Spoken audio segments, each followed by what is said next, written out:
Society bosses, welcome to another episode of Best of Bets, and with me to analyze the games kama kawaida ni Sir Ryan, who will also help you to tell you where to stake your money, and of course I'll be your host for the show, that is Wanjiko Willy. But before we get on to the games, Ryan, salamu za wiki, how you been? Toka tuanane lini? Friday. Last week. Tangu tuonane, the last time tulionana Arsenal iko na 0.60, sasa iko na 0.60. So welcome bosses at home, at least by the top of the table. Here nowadays it's lucky number 60 na bado kuna watu wako 30. Anyway, sisi hatuna kiburi kama timu zingine. All the same, welcome to today's episode. We have prepared so many games for you. Kuna pesa, huu mwindi lazima angamie. Tuingie straight, tuanze kazi. So take your pens and paper, tuanze kazi. We need tukusaidie kuwekelea bets.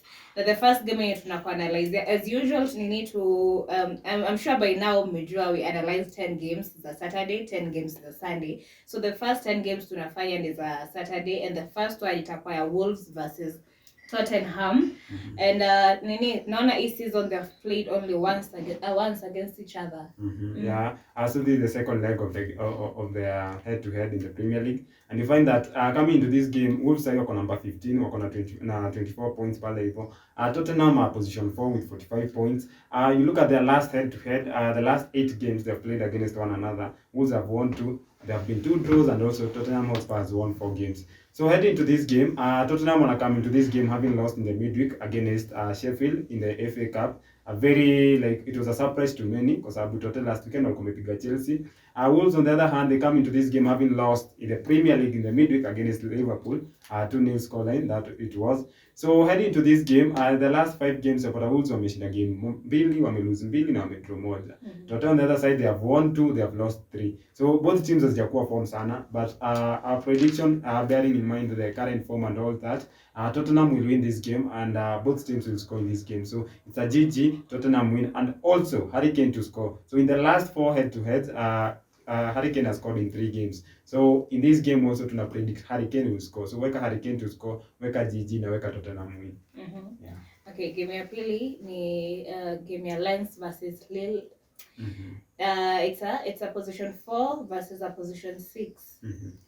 Yeah, so this is a very tight game. Looking at the 4 and 6, the difference between them is 6 points. Lens are 50 points. You look at Lille at 44 points. Heading to this game, the last head-to-head, the last 6 games, Lens has won 2. There have been 1 draw, and Lille has won 3 games. However, when you look at their personal forms, like the last 5 games, team imekuwa ikichezaje, Lille has won 2 of their last 5 games, lost 2 and drew 1. On the other side, Lille has won 3 and lost 2. So unapata Lens na Lille wamekuwa na form si poa sana, but not that bad also. But we look at this game, one key aspect is that Lens has just lost 1 game of their last 17 home games. So at home they are very good. They have won 14 games, they have drawn 2, and they have lost just once. So heading to this game, we are predicting that Lens will win, or at worst it will be a draw. So weka 1x and also a GG for both teams to score, and over 2.5. That is the prediction. Okay. Game ya tatu is that of Union Berlin versus Con. And in the last 5 games, Union Berlin can see wamekuwa na nini, they've won 3, drawn once, na wame lose moja. Whereas the other wame draw twice, won once, na wame lose 2. Yeah, so that is their current form when imekuwa. Also Union Berlin, they come into this game at position 3 with 43 points. They lost to Bayern last weekend, so that was the last game. That was their first loss in 5 games, so they have been doing so well. Cologne come into this game at position 12 with 26 points. Not a very good form for them, and also not doing so well. So personally, when they meet head-to-head, you find that in the last 9 games, Union Berlin has won 7 games. There have just been 1 draw, and Cologne has won 1 game. And also another key factor is that Cologne has not won in the last 7 head-to-head against Union Berlin. So it tells you that in this picture, Union Berlin has always dominated, and we see that continuing. So tuna predict Union Berlin itashinda hii game. So it is 1 win. Weka tu hivyo. Yeah. Okay, the 4th game tuko nayo ni ya Fiorentina versus AC Milan. That's a position 12 versus position 3. Now Fiorentina's form has been good, as the team has won only 1. or hasn't been good, as the team has won only one of the last 7 games. Kwa nini kwa Serie A? Yeah, na hii win ilikuja last game when they won 3-0 against Hellas Verona. So before that they had not won since probably January. I think from January 7th hawakuwa wameshinda game. And remember we are in March. So this team has not been doing so well. They currently sit at position 12 with 28 points. AC Milan, on the other hand, they are third with 47 points, tied with second place Inter Milan. Only a goal difference differentiates them. And AC Milan are focused probably to maintain their Champions League spot and also continue doing well. So I think looking also in their last their last head-to-heads, like the way they have met in the last 8 games, Fiorentina has won just 2 against AC Milan. There have been 1 draw, and AC Milan has won 5 games against Fiorentina. So it tells you that AC Milan dominates against Fiorentina, and also personal form, as Shiko has said, like in the last 5 games, Fiorentina has not been doing so well. Or wameshinda juzi against Hellas Verona, their first win in the league. So looking at AC Milan, they have won 4 of their last 5 games and lost just once. That is a loss that came against Inter Milan. So looking into this, we are predicting a very straightforward win for AC Milan. AC Milan will win that game, and also both teams will score in that game. Yeah. The 5th game tuko nayo ni Middlesbrough versus Reading. Na naona Borough have they have tasted defeat for the first time since January last weekend to end an impressive winning run. So una feel hiyo ni reason enough for wao kutaka kurudi mahali wamekuwa? Yeah, I think they'll try to fight back and go back to their winning form. Remember, they had gone almost over 15 games without loss, so they've been doing so well. Their first loss came last weekend against Wigan, and I think this time they are motivated because they meet a Reading side that has not been doing so well. Sababu unapata their last head-to-head, the last 8 games against Reading, Borough has won 5, and they have drawn 1, and also they have lost just twice. And also remember, Reading won the first leg of this fixture, so they walipiga Middlesbrough first leg, a scoreline of 1-0. Now there's something interesting. Reading has never won both fixtures. Like I just in 2 games against Borough in the league, in the championship. For the 96 years that championship has existed, Borough Reading haijashinda 2 games in a row against Borough. So in one season. So that tells you that this is a straightforward win for Borough. I think Michael Carrick and their players are motivated to bounce back and also chase the legs of Burnley and Sheffield. Remember, wako position 3, so they are still aiming at kufikia Sheffield and get the automatic promotion to the EPL. So for our prediction is that Middlesbrough will win, and also an over 2.5 is also a likely prediction. Yeah. The 6th game near Bristol versus Barnsley.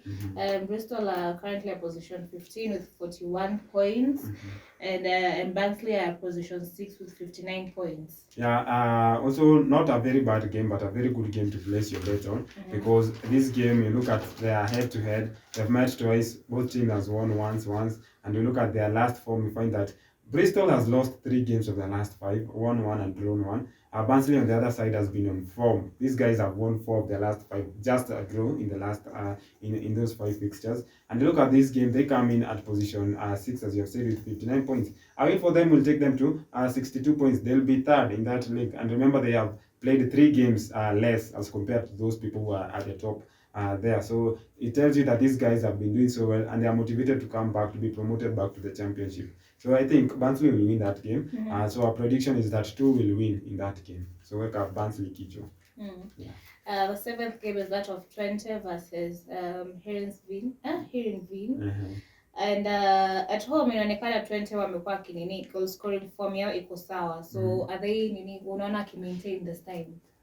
They might maintain, but this fixture is one very tricky. Twente na Heerenveen hajuangi nani atashinda, because it depends on how a team comes up in that fixture. Remember, Twente sits at position 5 with 40 points. Heerenveen on the other side, they are position 10 with 30 points. So looking at their head-to-head, unapata the last 7 games, Twente has won 2, Heerenveen has won 2, and there have been 3 draws. So you look at the form, Twente hawajakuwa wakifanya poa sana, though they have been scoring, as you have said, but winning games, and the last 5 they have won just 1 game. They have lost 3 and they have drawn 1. Looking on Heerenveen on the other side, they have won 2 and lost 3. So both teams are not doing that well, but looking at this game, this is a game whereby we predict a draw. Our prediction as the best of bets is that looking to this fixture, how they have been playing and how they have been doing personally in the last few games, it is most likely that this game will end a draw that has a GG, so probably a scoreline of 1-1 or 2-2. Yeah.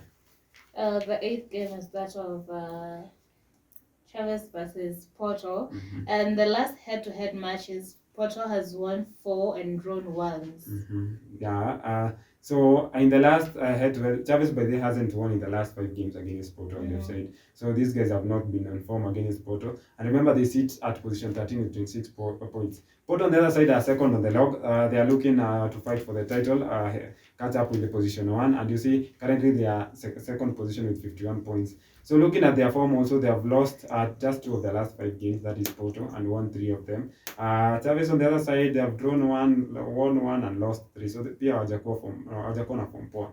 So what we are predicting to our viewers is this is a straightforward win for Porto. So Eka Porto, and also something that has, I believe, good odd that will add some money into you. Weka GG. Chavez will score, but Porto will win the game. So it's GG and Porto to win.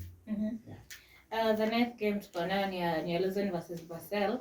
Na ukiangalia head to head record yao ya the last 5 games, Basel have won 4 times na Luzern have won once. So una feel nika hiyo inapea Basel like an easy win. Yeah, this is an upper hand probably for Basel, because you've given actually the head to head in the last 5. When you add another 5 to that head to head, also ukipeleka sasa to the last 10 games, Luzern has won just 1. There have been 1 draw, and Basel has won a whopping 8 games against the Luzern. So this tells you, even though Luzern is at the top compared to Basel in the league, because Luzern are at position 4 with 30 points. Basel wako 6 na 27 points. This is not where they belong. These guys are used to winning the Switzerland league. That is the cup there. So currently at the position 6, this is an unusual position for them, but they have been doing so well. In the last games, wamejaribu wakileta form yao back, because they have lost just 1 game in the last 5. They have won 2, they have drawn 2. Luzern in the other side, they have won just 1 of the last 5, drawn 3 and lost 1. So it's a straightforward win for Basel. Basel iko na upoa sana, by the way. Weka Basel kichwa, weka over 2.5 na weka GG. Yeah. And the last game tuna analyze ya Saturday ni ya Kaseripo versus Fenerbahce. Na I can see Kaseripo has won their last 3 matches, and Fenerbahce are undefeated in their last 5 matches. Yeah, this tells you both teams come into this game with a very good form in the last previous games. Unapata kwamba Kaseripo, as you have said, they have won 4, they have lost 1. Fenerbahce on the other side, they have won 4, they have drawn 1. So these teams are doing so well. I remember Kaseripo are position 7 with 35 points. Fenerbahce on the other side, they are second with 48 points. So these guys are determined to fight for the league. They are looking forward to catch up with the top of the team at the top. So you find that in the last head-to-head, probably I'll give the last 10 games against each other. You find that Fenerbahce has won 6 of those 10 games. There have been 2 draws, and Kayserispor has just managed 2 wins. So overall, we are predicting that Fenerbahce will win this game. It will be a very tight game, but it will be Fenerbahce win, and probably a difference of 1 goal. So it's a scoreline of probably 2-1, but both teams will score. I feel Fenerbahce itashinda. Yeah. And we have come to the end of analyze games the Saturday. So we'll take a short break, but we'll be back against the Sunday. But until then, kunywa maji tu kidogo. We'll be back. We'll be back.